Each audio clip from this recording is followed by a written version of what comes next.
इस वीडियो में है कक्षा 10वीं का विषय गणित से पाठ 1 जिसका नाम है वास्तविक संख्याएं। वास्तविक संख्याओं का ये भाग 4 है। इस भाग में हम करेंगे एक्सरसाइज 1.3। एक्सरसाइज 1.3 में कुल 3 क्वेश्चन है। तीनों के 3 क्वेश्चंस को बिल्कुल अच्छी तरह से इसी वीडियो में सोल्व करेंगे। इसके अलावा पाठ 1 वास्तविक संख्याओं के जो भी अन्य भाग हैं इन सभी के लिंक आपको मिल जाएंगे नीचे डिस्क्रिप्शन बॉक्स में। सभी भागों को अच्छी तरह से देख लेना और समझ लेना। अगले पेज से शुरू करते हैं एक्सरसाइज 1.3 क्वेश्चन नंबर 1 से। क्वेश्चन नंबर 1 इसमें दिया है सिद्ध कीजिए कि √5 एक अपरिमेय संख्या है। √5 को अपरिमेय संख्या सिद्ध करना है। यह किया जाता है विरोधाभासी तरीके से। तो इसका हल प्रारंभ होता है यहां से। सबसे पहले मान लेंगे कि √5 एक परिमेय संख्या है। हमें यह सिद्ध करना है कि ये एक अपरिमेय संख्या है, लेकिन इसका उलट मानेंगे हम बिल्कुल। तो यहां पर मैं लिखता हूं माना √5 परिमेय संख्या है। अगर ये परिमेय संख्या है तो हम इसको भिन्न के रूप में लिख सकते हैं। ये किसी भिन्न के बराबर होगी। तो यहां पर लिखा जा सकता है √5 बराबर में a/b। √5 परिमेय संख्या जो होती है वो भिन्न के रूप में लिखी जा सकती है। तो √5 बराबर a/b हो जाएगा। और कंडीशन क्या होती है कि a और b इन दोनों का एक के अलावा कोई भी अन्य उभयनिष्ठ गुणनखंड नहीं होगा। या फिर ये भी कह सकता हूं कि a और b ये दोनों सहभाज्य संख्याएं हैं। लिख देता हूं इन दोनों के सामने a और b सहभाज्य हैं। a और b का कोई भी उभयनिष्ठ गुणनखंड नहीं है। अब b यहां पर भाग में है, इसको इधर लेके जाएंगे तो √5 के साथ ये हो जाएगा गुना। यहां पर आ जाएगा हमारा √5 20 के साथ गुना में और बराबर में बचेगा a। अब जो भी हमारा ये समीकरण आया है इसमें दोनों तरफ हम वर्ग कर देंगे, यानी कि पावर 2 लगा देंगे। इस तरफ भी पावर 2 लगाएंगे और इस तरफ भी पावर 2 लगाएंगे। पावर 2 का अर्थ होता है वर्ग। हल करते हैं। √5 का वर्ग यानी कि पावर 2। पावर 2 से ये रूट कट जाएगा, बचेगा यहां पर 5। ये 5 आ गया। अब b का भी वर्ग है, b पे भी पावर 5 लगेगी, पावर 2 लगेगी। b की पावर 2 हो जाएगा ब्रैकेट हटाने पर, बराबर a का वर्ग यानी कि a की पावर 2। ब्रैकेट हटाएंगे तो हमें प्राप्त होगा a की पावर 2। अब जो हमारा ये समीकरण आया है इससे हम क्या निष्कर्ष निकाल सकते हैं कि जो a का वर्ग a की पावर 2 है ये इस 5 से विभाजित होगी। कैसे होगी? क्योंकि देखो 5 को b के वर्ग में गुना करने पर बनता है a का वर्ग, यानी 5 से हम a वर्ग को विभाजित कर सकते हैं। 5 a वर्ग को विभाजित करेगा। अगर 5 a वर्ग को विभाजित करेगा तो 5 a को भी विभाजित करेगा। ठीक है, ये निष्कर्ष हम निकाल सकते हैं। जो भी हमारा निष्कर्ष है यहां पर लिख देता हूं इसके सामने। 5 a की पावर 2 यानी कि a वर्ग को विभाजित करता है तो 5 a को भी विभाजित करेगा। ये मैंने आपको भाग 1 परिचय में बताया था। ये हमारा हो गया निष्कर्ष नंबर पहला। इसके बाद देखो, ध्यान से देखो, 5 a को विभाजित करता है, यानी कि अगर a के गुणनखंड किए जाएंगे तो उसमें कहीं ना कहीं 5 हमें प्राप्त होगा।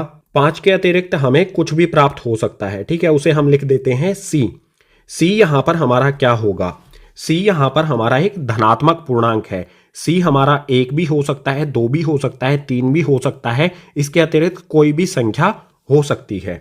ठीक है, लिख देता हूं यहां पर c कोई धनात्मक पूर्णांक है। a के गुणनखंड में हमें 5 गुना में c मिलेगा। c कोई भी धनात्मक पूर्णांक। तो जो हमारा ये a का मान है 5c, इसको हम पुट करेंगे इस वाले समीकरण में a के स्थान पर। इस a के स्थान पर मैं रखूंगा 5c। तो इस समीकरण को यहां पर लिखता हूं मैं। यहां पर हमारा 5b वर्ग ऐसा का ऐसा बराबर में a का वर्ग। a का वर्ग a के स्थान पर मैं रखूंगा 5c। तो यह आ जाएगा 5c। a का वर्ग है तो इसका भी वर्ग हो जाएगा। हल करते हैं। 5b वर्ग ऐसा का ऐसा आएगा बराबर में, यहां पर है 5c, इस पे लगी है पावर 2। 5 की पावर 2 यानी कि 5 गुना में 5 जो हो जाएगा 25, और c की पावर 2, c की पावर 2 ही रहेगी। अब यहां पर देखो 5 के पहाड़े में 5 भी आता है और 25 भी आता है, तो हम काट सकते हैं। 5 से 25 को हम काटेंगे 5 पर। हमें क्या प्राप्त हुआ यहां पर? b वर्ग बराबर में 5c वर्ग। जो हमारा ये समीकरण आया है, इस समीकरण से मैं क्या निष्कर्ष निकाल सकता हूं बी स्क्वेयर, बी का वर्ग जो है ये 5 से विभाजित होगा, क्योंकि बी का वर्ग बना कैसे है, 5 गुना में सी के वर्ग से। यानी 5 बी स्क्वेयर को बी की पावर 2 को विभाजित करेगा। अगर 5 बी की पावर 2 को विभाजित करेगा तो 5 बी को भी विभाजित करेगा। इस समीकरण से ये निष्कर्ष निकाला जा सकता है। जो भी निष्कर्ष है इसके सामने लिख देता हूं। 5 बी की पावर 2 को विभाजित करता है तो 5 बी को भी विभाजित करेगा। ये हो गया हमारा निष्कर्ष नंबर दूसरा। अब ध्यान से पहले और दूसरे निष्कर्ष को एक साथ देखेंगे तो हमें पता चलेगा कि 5 ए को विभाजित करता है और 5 बी को भी विभाजित करता है।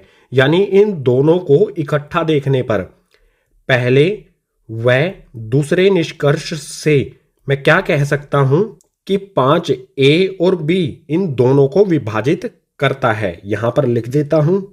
पहले और दूसरे से हमने ये निष्कर्ष निकाल लिया कि 5 ए और बी दोनों को विभाजित करता है। लेकिन शुरू में क्या था, ए और बी एक के अतिरिक्त किसी भी अन्य संख्या से भी ये विभाजित नहीं होंगी, यानी ये सहभाज्य संख्याएं हैं। शुरू में तो एक के अलावा किसी से भी विभाजित नहीं थी। यहां पर हमें पता चलता है कि ए और बी ये दोनों 5 से विभाजित होती हैं। बिल्कुल उल्टा हमें प्राप्त हो रहा है, बिल्कुल विरोधाभास हमें दिखाई दे रहा है। ये जो हमें विरोधाभास शुरू और अंत में प्राप्त हो रहा है ये किस वजह से है, हमारी गलत कल्पना के कारण। हमने शुरू में गलत कल्पना कर ली कि √5 एक परिमेय संख्या है। अगर √5 परिमेय संख्या नहीं है, अगर हमारी ये कल्पना गलत है तो √5 क्या हो जाएगा, अगर ये परिमेय नहीं है तो ये हो जाएगा अपरिमेय। तो यहां पर अंत में लिख देते हैं, यह विरोधाभास हमारी गलत कल्पना के कारण प्राप्त हुआ है, अतः √5 एक अपरिमेय संख्या है। विरोधाभास मैंने आपको बता दिया है कि शुरू में ए और बी एक के अतिरिक्त किसी भी अन्य संख्या से विभाजित नहीं हो रही थी, लेकिन अंत में ए और बी ये दोनों 5 से विभाजित होती हैं। जो ये विरोधाभास है ये हमारी इस गलत कल्पना के कारण प्राप्त हुआ है कि √5 एक परिमेय संख्या है। ये अगर हमारी गलत कल्पना है तो सही क्या होगा फिर, √5 एक अपरिमेय संख्या है। क्वेश्चन नंबर 1 हो गया हमारा कंप्लीट। अब क्वेश्चन नंबर 2 को देखते हैं नेक्स्ट पेज पर। क्वेश्चन नंबर 2 इसमें दिया है, सिद्ध कीजिए कि 3 जमा 2 √5 एक अपरिमेय संख्या है। क्वेश्चन नंबर 2 में हमें सिद्ध करना है कि ये संख्या अपरिमेय है। तो इसको भी हम विरोधाभासी तरीके से हल करेंगे। हल प्रारंभ होता है यहां से। सबसे पहले जैसे क्वेश्चन नंबर 1 में हमने माना था, बिल्कुल उसी प्रकार से हमें अपरिमेय सिद्ध करना है, लेकिन हम मान लेंगे कि 3 जमा 2 √5 परिमेय संख्या है। सबसे पहले स्टेप में हमने ये मान लिया। अगर ये परिमेय संख्या है तो मैं इसको इस प्रकार से लिख सकता हूं, 3 जमा में 2 √5 बराबर में a बटा b, और a और b का यहाँ पर एक के अतिरिक्त कोई भी अन्य उभयनिष्ठ गुणनखंड नहीं है। या फिर ये भी कह सकता हूँ a और b एक के अतिरिक्त किसी भी अन्य संख्या से विभाजित नहीं होती है, यानी ये सहभाज्य हैं। यहाँ पर लिख देता हूँ a और b सहभाज्य हैं। अब क्या करेंगे नेक्स्ट स्टेप में, जो हमारा ये 3 है इस तरफ जमा का है, दूसरी तरफ इसको लेके जाएंगे। 3 को दूसरी तरफ भेज देंगे तो यहाँ पर हमारे पास बचेगा 2 √5 बराबर में a बटा b, ऐसा का ऐसा आ जाएगा। उस तरफ 3 हो जाएगा जाकर घटा का 3, यहाँ पर जमा का है, इस तरफ आके घटा का। आगे हल करेंगे तो 2 √5 हमारा ऐसा का ऐसा बराबर में, इस तरफ हम क्या करेंगे, b को 3 में गुना कर दो, यानी कि b का हम LCM ले लेंगे। नीचे यहाँ पर आ जाएगा b, ऊपर क्या आएगा a आ जाएगा, घटा का निशान लगाएंगे।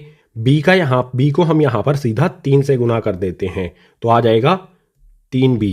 अब बिल्कुल सिंपल, हम इस 2 को भी दूसरी तरफ भेज देंगे। 2 यहाँ पर √5 के साथ गुना में है, दूसरी तरफ भेजेंगे तो हो जाएगा भाग में। इस तरफ बचेगा हमारे पास √5, बराबर का निशान लगाएंगे, आ जाएगा हमारा a घटा में 3b और बटे में b ऐसा का ऐसा।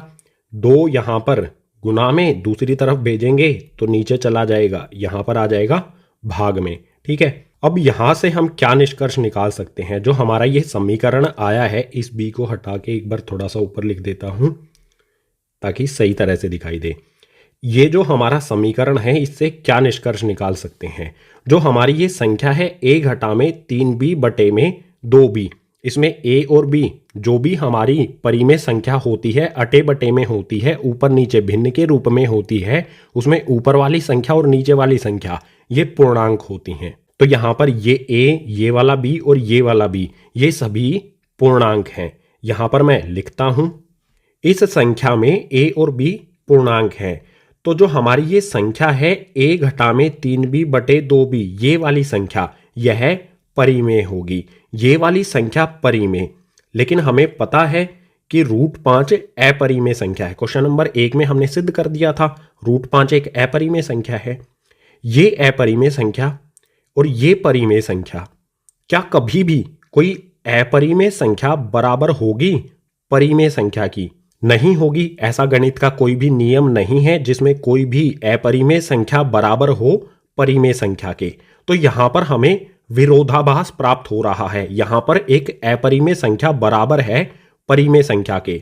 ये विरोधाभास हमें क्यों प्राप्त हो रहा है? क्योंकि हमने शुरू में गलत कल्पना कर ली कि 3 जमा 2√5 एक परिमेय संख्या है। ये हमारी गलत कल्पना है। तो सही क्या होगा कि 3 जमा 2√5 एक अपरिमेय संख्या है। यहां पर लिख देंगे अंत में, यह विरोधाभास हमारी गलत कल्पना के कारण प्राप्त हुआ है, अतः 3 जमा 2√5 एक अपरिमेय संख्या है। विरोधाभास क्या है मैंने आपको बता दिया था, दोबारा से सुन लो। ये एक अपरिमेय संख्या है, हमें पता है ये एक अपरिमेय संख्या है √5। क्वेश्चन नंबर 1 में हमने सिद्ध कर दिया था। एक अपरिमेय संख्या कभी भी बराबर नहीं होती है परिमेय संख्या के, लेकिन यहां पर तो ये दोनों बराबर हैं। ये विरोधाभास हमारी इस गलत कल्पना के कारण हुआ है। अगर 3 जमा 2√5 परिमेय नहीं है तो क्या होगा? 3 जमा 2√5 एक अपरिमेय संख्या होगी। ये हो गया हमारे क्वेश्चन नंबर 2 का हल। अब क्वेश्चन नंबर 3 को देख लेते हैं आगे वाले पेज पर। क्वेश्चन नंबर 3 इसमें दिया है, सिद्ध कीजिए कि निम्नलिखित संख्याएं अपरिमेय हैं। क्वेश्चन नंबर 3 के कुल 3 भाग हैं, तीनों भाग में हमें संख्याएं दी गई हैं। इस प्रकार से जो संख्या दी गई है हमें सिद्ध करना है कि ये संख्या अपरिमेय है। तो इसका हल प्रारंभ होता है यहां से। पहले भाग में हमें संख्या दी है 1 बटे में √2। सबसे पहला स्टेप आपको पता ही है, जो भी हमें संख्या दी गई है उसको हम मानेंगे। माना 1 बटा √2 परिमेय संख्या है, बिल्कुल उल्टा मान लेना है। अगर ये हमारी संख्या परिमेय है जैसा कि हमने माना है तो हम इसको a बटा b के रूप में लिख सकते हैं। तो मैं यहां पर लिख दूंगा 1 बटे में √2 बराबर a बटा b, और यहां पर a और b जो हमारी संख्याएं हैं ये सहभाज्य हैं। लिख देते हैं यहां पर इसके सामने a और b सहभाज्य हैं, यानी कि इनका कोई भी उभयनिष्ठ गुणनखंड नहीं है। अब b को इस तरफ 1 में गुना कर देंगे और √2 को इस तरफ a में गुना कर देंगे। क्रॉस में हम इस तरह से गुना कर देंगे। यहां पर b को 1 में गुना करूंगा तो ये आ जाएगा यहां पर हमारा b, बराबर में √2 को a से गुना करूंगा तो यहां पर आ जाएगा √2a। अब सीधा हमें क्या करना है, जो भी हमारा ये समीकरण आया है इसका हम वर्ग कर देंगे दोनों तरफ, पावर लगा देंगे दोनों तरफ 2, यानी कि स्क्वायर कर देंगे।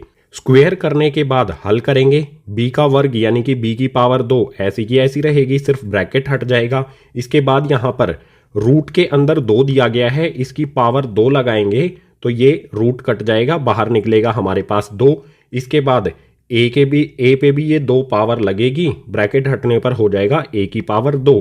यहाँ पर हम क्या निष्कर्ष निकाल सकते हैं कि जो ये 2 है ये इस b स्क्वायर को विभाजित करेगा, क्योंकि ये 2 इस b स्क्वायर का b वर्ग का गुणनखंड है। ये निष्कर्ष हम निकाल सकते हैं। इसके सामने लिख देते हैं 2 b स्क्वायर को विभाजित करता है। अगर 2 b स्क्वायर को विभाजित करता है तो 2 b को भी विभाजित करेगा। ये हमारा हो गया निष्कर्ष नंबर पहला। अब जो हमारा ये b है हम इसको किस तरह से लिख सकते हैं, ये हमारा b है, इसके गुणनखंड किस रूप में होंगे, यहां पर मैंने लिखा b बराबर में 2 तो इसके गुणनखंड में आएगा ही आएगा, 2 के अतिरिक्त इसका कोई भी अन्य और उभयनिष्ठ और भी गुणनखंड हो सकता है। 2 तो होगा ही होगा, 2 के अलावा और भी गुणनखंड हो सकता है जिसे हम c लिख सकते हैं। c यहां पर हमारा कोई भी पूर्णांक है, यानी कि c का मान 1 2 3 4 5 6 7 कुछ भी हो सकता है। लिख देते हैं c यहां पर पूर्णांक है। सी हमारा कोई पूर्णांक है, दो के अलावा इसका कोई भी अन्य गुणनखंड होगा जिसको हमने सी लिख दिया। अब जो हमारा ये b का मान है 2c, इसको हम पुट करेंगे इस b के स्थान पर, हम रख देंगे इसका मान 2c। यहां पर b का वर्ग है, b के स्थान पर मैं रखता हूं 2c, b का वर्ग है तो इसके मान का भी हो जाएगा वर्ग, बराबर में 2a और वर्ग ऐसा का ऐसा। अब यहां पर इसे हल करो, ब्रैकेट को हल करो, 2 पे पावर 2 लगाएंगे यानी कि 2 गुना 2 ये हो जाएगा 4, और c का वर्ग ऐसा का ऐसा आ जाएगा, इक्वल्स टू में आ जाएगा 2a की पावर 2। यहां पर 2 के पहाड़े में 2 भी आता है और 4 भी आता है तो हम काट सकते हैं, 2 दूनी 4। हमें प्राप्त यहां पर क्या होगा, 2c का वर्ग यानी कि c की पावर 2 बराबर में a की पावर 2, या फिर इसे a स्क्वायर भी कह सकते हैं। इस समीकरण से मैं क्या निष्कर्ष निकाल सकता हूं कि 2a स्क्वायर को a की घात 2 a की पावर 2 इसको विभाजित करता है। अगर 2a की पावर 2 को विभाजित करता है तो 2a को भी विभाजित करेगा। ये निष्कर्ष हम निकाल सकते हैं, लिख देता हूं यहां पर, 2a की पावर 2 को विभाजित करता है तो 2a को भी विभाजित करेगा। ये हमारा हो गया निष्कर्ष नंबर 2। पहले वाले निष्कर्ष और दूसरे वाले निष्कर्ष को साथ में देखो, 2 यहां पर b को विभाजित करता है और यहां पर a को विभाजित करता है। अगर हम इनको इकट्ठा लिखें पहले व दूसरे समीकरण से, हम क्या निष्कर्ष निकाल सकते हैं कि जो हमारा ये 2 है ये b और a इन दोनों को विभाजित करता है। यहां पर लिख देते हैं। पहले और दूसरे निष्कर्ष को जब हम साथ देखते हैं तो हमें पता चलता है 2a और b इन दोनों को विभाजित करता है, या फिर ये भी कह सकते हैं जो 2 है ये a और b इन दोनों का गुणनखंड है। लेकिन शुरू में तो ये सहभाज्य थी, यानी कि इनका एक के अतिरिक्त कोई भी अन्य उभयनिष्ठ गुणनखंड नहीं होगा, या फिर ये भी कह सकते हैं कि ये एक के अलावा किसी अन्य संख्या से विभाजित नहीं हो रही थी। लेकिन हमें पता चलता है यहां पर कि ये दोनों संख्याएं a और b 2 से विभाजित होती हैं। शुरू में और अंत में विरोधाभास है।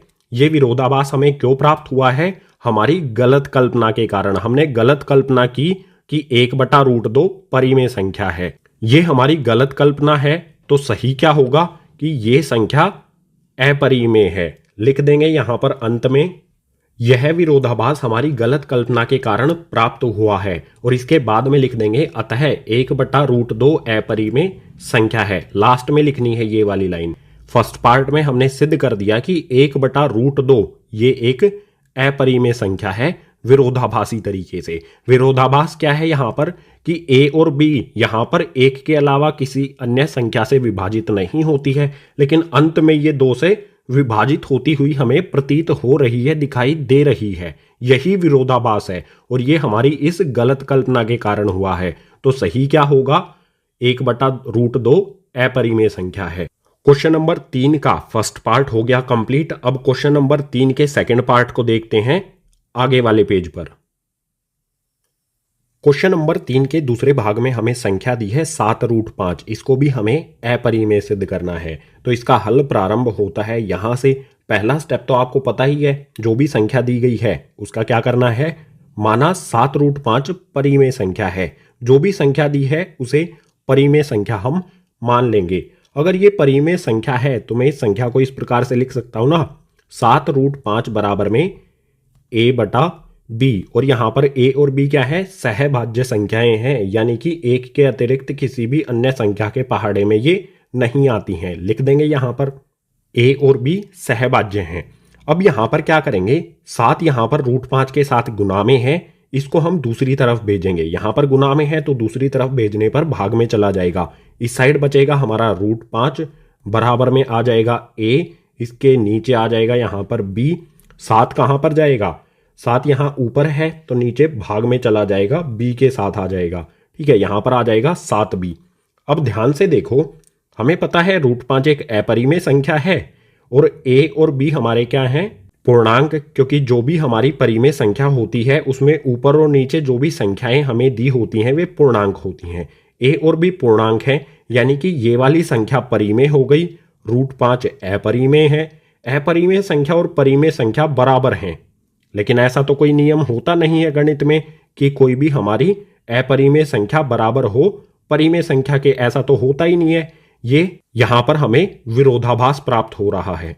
तो यहां पर मैं लिख देता हूं a और b पूर्णांक हैं तो a बटे में 7b परिमेय संख्या होगी और √5 एक अपरिमेय संख्या है। इस साइड में अपरिमेय संख्या, इस साइड में परिमेय संख्या। कोई भी अपरिमेय संख्या बराबर नहीं होती है परिमेय संख्या की। तो ये विरोधाभास हमें जो प्राप्त हो रहा है ये किस वजह से हो रहा है? हमारी गलत कल्पना के कारण। हमने ये गलत कल्पना कर ली इस वजह से कि 7√5 परिमेय संख्या है। अगर ये हमारी गलत कल्पना है तो सही क्या होगा? 7√5 अपरिमेय संख्या है। अंत में यहां पर लिख देंगे यह विरोधाभास हमारी गलत कल्पना के कारण प्राप्त हुआ है, अतः 7√5 एक अपरिमेय संख्या है। विरोधाभास दोबारा से बता देता हूं क्या है कि एक अपरिमेय संख्या परिमेय संख्या के बराबर है। ऐसा नहीं होता है गणित में, कोई भी अपरिमेय संख्या और परिमेय संख्या एक दूसरे के बराबर नहीं होती हैं, लेकिन यहां पर तो ये बराबर आ रही है। ये विरोधाभास हमें इस गलत कल्पना के कारण प्राप्त हुआ है, इसीलिए 7√5 एक अपरिमेय संख्या हो जाएगी। सेकंड पार्ट में हमने सिद्ध कर दिया कि ये 7√5 एक अपरिमेय संख्या है। सेकंड पार्ट हो गया कंप्लीट। अब इससे अगले क्वेश्चन नंबर 3 के आखिरी वाले भाग को, तीसरे भाग को देखते हैं आगे वाले पेज पर। इस एक्सरसाइज के आखिरी क्वेश्चन के आखिरी भाग में हमें संख्या दी है 6 जमा √2। इसे सिद्ध करना है कि ये अपरिमेय है। तो हल प्रारंभ होता है यहां से। सबसे पहला स्टेप तो आपको पता ही है, जो भी संख्या दी गई है उसे हम क्या करेंगे, माना 6 जमा √2 परिमेय संख्या है। हमें अपरिमेय सिद्ध करना है, लेकिन इसका उल्टा हम मान लेंगे। ये हमारी परिमेय संख्या अगर है तो मैं इसे इस प्रकार से लिख सकता हूं, 6 जमा में √2 बराबर में a बटा b। a और b यहां पर क्या है, सहभाज्य संख्याएं हैं। बार बार बताने की जरूरत तो है नहीं कि सहभाज्य संख्याएं क्या होती हैं। यहां पर लिख देते हैं a और b सहभाज्य हैं। इसके बाद अगले स्टेप में क्या करेंगे, जो हमारा ये 6 है इसको दूसरी तरफ भेज देंगे। यहां पर ये जमा में है, दूसरी तरफ जाके हो जाएगा घटा में। यहां पर क्या बचेगा, हमारा आ जाएगा यहां पर √2 बराबर में a बटे b, ऐसा का ऐसा। यहां पर 6 जमा का इस तरफ आके घटा का, ये हो गया माइनस का घटा का 6। अब आप देखो a और b हमारे हैं पूर्णांक, क्योंकि परिमेय संख्या में ऊपर वाली और नीचे वाली जो भी संख्या होती है p बटा q के रूप में लिखने के बाद उसमें ऊपर और नीचे दोनों जगह पर पूर्णांक होते हैं। अगर ये दोनों पूर्णांक हैं तो a बटा b घटा में 6 ये संख्या हमारी हो जाएगी परिमेय। और हमें पता है कि √2 अपरिमेय है। अपरिमेय बराबर है परिमेय संख्या के, ऐसा तो होता ही नहीं है। कोई भी अपरिमेय संख्या परिमेय संख्या के बराबर नहीं होती है। ये विरोधाभास है। तो यहां पर मैं लिखता हूं a और b पूर्णांक हैं तो a बटा b घटा में 6 परिमेय संख्या होगी और √2 एक अपरिमेय संख्या है। कोई भी अपरिमेय संख्या बराबर नहीं होती है परिमेय संख्या की। तो ये विरोधाभास क्यों आया, ये दोनों बराबर क्यों हुई, ये हमारी गलत कल्पना के कारण। यहां पर हमने गलत कल्पना कर ली कि 6 जमा √2 परिमेय संख्या है। तो सही क्या होगा, 6 जमा √2 अपरिमेय संख्या है। लिख देंगे यहां पर अंत में यह विरोधाभास हमारी गलत कल्पना के कारण प्राप्त हुआ है, अतः 6 जमा √2 अपरिमेय संख्या है। विरोधाभास दोबारा से बता देता हूं क्या है कि कोई भी अपरिमेय संख्या परिमेय संख्या के बराबर नहीं होती है, लेकिन यहां पर ये दोनों बराबर हैं। ये विरोधाभास हमारी इस गलत कल्पना के कारण हुआ है। तो सही क्या होगा, 6 जमा √2 अपरिमेय संख्या है। क्वेश्चन नंबर 3 हो गया हमारा कंप्लीट। क्वेश्चन नंबर 3 के लास्ट पार्ट के साथ ही भाग 4 यानी कि एक्सरसाइज 1.3 हो जाती है कंप्लीट। इस एक्सरसाइज में जो क्वेश्चंस थे वो आपको एक बार डिफिकल्ट लगेंगे, लेकिन आप इस तरह के क्वेश्चंस की प्रैक्टिस करोगे तो ये आसान आपके लिए होते जाएंगे। भाग 6 में इस टाइप के कई सारे क्वेश्चंस किए गए हैं, दिए गए हैं, उनको देखो और खुद से सोल्व करने की कोशिश करो, क्योंकि इस तरह के क्वेश्चन संख्या को अपरिमेय सिद्ध करना आपके फाइनल एग्जाम में एक क्वेश्चन तो पक्का आने वाला है। तो उम्मीद करूंगा सभी क्वेश्चन आपको समझ आए होंगे। अगर सभी क्वेश्चन आपको समझ आए हैं तो इस वीडियो को अपने क्लासमेट्स के साथ, अपने सहपाठियों के साथ ज्यादा से ज्यादा शेयर करो। अगर कोई सुझाव है तो नीचे कमेंट बॉक्स में लिख दो। इस भाग 4 के अलावा पाठ के अन्य जो भी भाग हैं इन सभी के लिंक आपको नीचे डिस्क्रिप्शन बॉक्स